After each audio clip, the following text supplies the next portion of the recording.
After what felt like a near extinction, the stealth genre has made a remarkable comeback this year.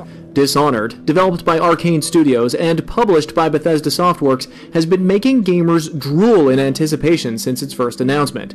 But Dishonored is not your average stealth game, touting some rather unique game mechanics meant to spice up the genre. And to top it off, it has an absolutely star-studded crew of developers, designers, actors, and artists. Gamers don on the garb, mask, and responsibilities of Master Assassin Corvo Attano. Unjustly hunted for a crime he didn't commit, Corvo is out to save his loved ones and overturn a corrupt regime by making key officials disappear from the steampunk Victorian city of Dunwall.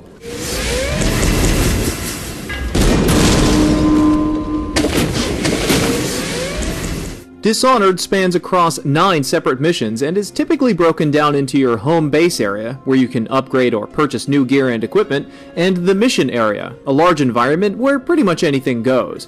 While in the open areas, Corvo can move about brazenly on foot, or he can crouch and move through the shadows and hidden passageways, courtesy of his first-person parkour skills, and a unique magical ability called Blinking. Blinking instantaneously teleports you to a limited targeted position, but at the cost of mana. While some stealth purists might scoff at this concept, rest assured there are plenty of stealth puzzles that will rack the brains of even the most seasoned assassins. Corvo's targets are the vilest of the vile. To accomplish your mission of removing them from the city, you are free to use any means necessary. You can also eliminate civilians if they're giving away your presence. You can go head-to-head and demolish your enemies with your combative skills, or you can silently pluck them from Dunwall and hide their bodies, never to be seen again. But the method in which you accomplish your goals is absolutely your choice. Playing the game lethally versus non-lethally, and silently versus aggressively, have real-world repercussions on both the environment of Dunwall and the final outcome of the story. There is no good or evil way to play, as those you choose not to kill may suffer an uncertain living fate worse than death. Aside from his blink teleportation skill, Corvo has a wide variety of abilities and tools at his disposal. Weapons can be upgraded with cache and blueprints found in your scavenging and exploits, while your magical powers are souped up by finding runes and bone charms hidden within the environment. More men. A promotion for the man who kills this one. Clear the line.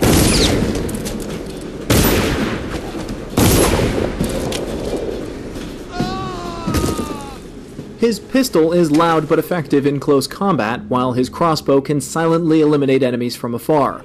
Corvo can also effectively use grenades for clearing out large groups of soldiers, or he can use one of our favorite gadgets, the razor wire landmines that instantly dismember their victims. Magically enabled by the mysterious Outsider, Corvo can temporarily body snatch small animals and soldiers to sneak past heavily guarded checkpoints. He can also command strong gusts of wind to throw his enemies aside, and what is sure to be a fan favorite, he can call forth an infected, carnivorous, and ravenous pack of rats to devour his enemies alive and neatly eliminate all signs of a body. Instead of fossil fuels, whale oil is the preferred energy source in the enigmatic city of Dunwall. The design and the environment of Dunwall is a masterpiece, and like the cities of Rapture and Silent Hill, it plays just as an important role as any character from the game. Inspired by late 19th and early 20th century London, Dunwall is the brainchild of City 17 developer Victor Antonov, and it shows. Elements of the Great Plague and the Great Fire cast their shadows on Dunwall. Infected civilians and packs of mice are more frightening than officers with pistols and tall boys on their oppressive walkers. Exposition about the city can be discovered by eavesdropping on conversations or by digging through books, letters, and audio recordings. The stealth is very rewarding, tossing up challenges that simply cannot be completed your first time through. Each target can be eliminated in a variety of methods, and each stronghold can be ingressed and egressed through a multitude of avenues.